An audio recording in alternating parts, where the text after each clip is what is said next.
Coronavirus en Belgique, baisse vertigineuse des ventes d'essence, à l'heure du carburant été.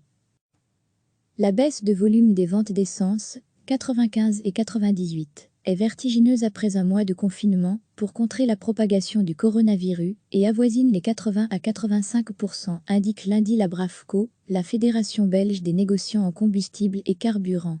Le diesel n'est pas épargné, même s'il est moins touché, avec un recul de 25 à 30% des ventes. Avec la baisse du prix des carburants depuis quelques semaines, les ventes se font presque à perte actuellement, alerte l'organisation. La restriction des déplacements et le télétravail largement adopté depuis le début du confinement ont donc eu un effet très visible et logique sur la consommation de carburant. L'essence est davantage touchée car elle est essentiellement utilisée par le citoyen qui ne roule plus que très peu, explique Olivier Nérinck, porte-parole de la Bravco. Le recul est par contre nettement moins important pour le diesel grâce au secteur du transport qui est resté actif depuis le début du confinement. Dans l'ensemble, la situation est toutefois dramatique, à entendre le porte-parole de la Bravco. Le stock pour les stations-service est énorme et ce carburant a été acheté début mars, à une période où les produits pétroliers coûtaient bien plus cher. Depuis lors, le prix maximal fixé par le SPF Économie a fortement baissé et le prix proposé dans les stations-service est parfois même passé sous la barre d'1 € le litre. On vend quasi à perte actuellement, s'inquiète Olivier Nérinck, qui espère pouvoir compenser ce phénomène sur l'ensemble de l'année.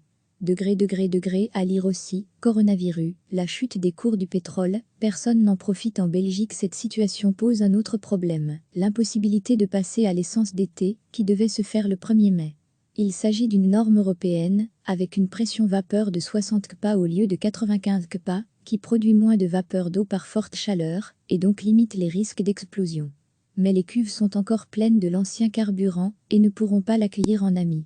Selon le Moniteur automobile, la ministre de l'Énergie, Marie-Christine Marghem, a accepté de postposer la date butoir au 1er juin. Les textes légaux sont attendus pour confirmer ce report. Recevez chaque matin l'essentiel de l'actualité. La baisse de volume des ventes d'essence, 95 et 98, est vertigineuse après un mois de confinement pour contrer la propagation du coronavirus et avoisine les 80 à 85%, indique lundi la Bravco, la Fédération belge des négociants en combustible et carburant. Le diesel n'est pas épargné, même s'il est moins touché, avec un recul de 25 à 30% des ventes. Avec la baisse du prix des carburants depuis quelques semaines, les ventes se font presque à perte actuellement, alerte l'organisation.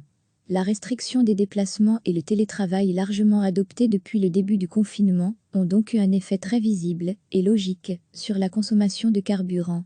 L'essence est davantage touchée car elle est essentiellement utilisée par le citoyen qui ne roule plus que très peu, explique Olivier Nérinck, porte-parole de la Bravco. Le recul est par contre nettement moins important pour le diesel grâce au secteur du transport qui est resté actif depuis le début du confinement. Dans l'ensemble, la situation est toutefois dramatique, à entendre le porte-parole de la Bravco. Le stock pour les stations-service est énorme et ce carburant a été acheté début mars, à une période où les produits pétroliers coûtaient bien plus cher. Depuis lors, le prix maximal fixé par le SPF Économie a fortement baissé et le prix proposé dans les stations-service est parfois même passé sous la barre d'1 € le litre. On vend quasi à perte actuellement, s'inquiète Olivier Nérinck, qui espère pouvoir compenser ce phénomène sur l'ensemble de l'année. À lire aussi, coronavirus, la chute des cours du pétrole, personne n'en profite en Belgique. Cette situation pose un autre problème, l'impossibilité de passer à l'essence d'été, qui devait se faire le 1er mai. Il s'agit d'une norme européenne, avec une pression vapeur de 60 kPa au lieu de 95 kPa, qui produit moins de vapeur d'eau par forte chaleur, et donc limite les risques d'explosion. Mais les cuves sont encore pleines de l'ancien carburant et ne pourront pas l'accueillir en ami. Selon le Moniteur automobile, la ministre de l'Énergie, Marie-Christine Marghem, a accepté de postposer la date butoir au 1er juin. Les textes légaux sont attendus pour confirmer ce report. Cliquez sur s'abonner pour recevoir les dernières nouvelles.